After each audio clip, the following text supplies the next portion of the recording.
Every summer, trains across Britain suddenly slow down because of the heat. Most people think it's because the steel rails are about to melt. But that's completely wrong. The real reason is far more surprising. On a hot summer's day, the temperature of a steel rail can reach around 60 degrees Celsius, even when the air temperature is only in the low 30s. Dark steel absorbs heat from the sun incredibly well.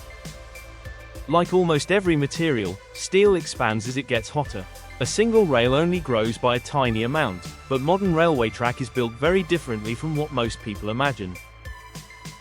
Instead of lots of short rails joined together, today's railway uses continuously welded rail. Hundreds of meters of steel are welded into one long piece, creating a much smoother and stronger track for trains. As the rail heats up, it wants to become longer.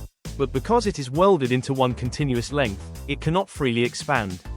Instead, enormous compressive forces begin to build inside the steel. Normally, those forces are safely contained. Concrete or timber sleepers, strong rail fastenings and thousands of tons of crushed stone, known as ballast, work together to keep the track firmly in position. However, if the compressive forces become greater than the track can resist, the rail can suddenly move sideways. This is known as a track buckle, sometimes called a sun kink, and it can happen with very little warning. A buckled rail is dangerous because trains are designed to follow a perfectly aligned track.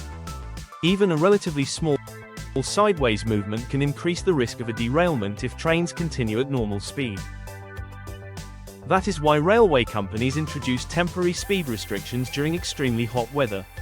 Slower trains place lower dynamic forces on the track, reducing the risk while temperatures remain high.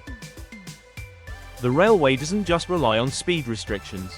Engineers carefully stress rails to the correct temperature during installation, inspect the condition of the ballast and sleepers, monitor rail temperatures and, in some locations, even paint rails white to reflect sunlight and reduce heating.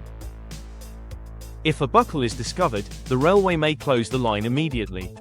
Engineers inspect the damage, cut the rail if necessary, realign the track, repair any defects and then correctly stress the rail again before trains are allowed to return to normal speeds.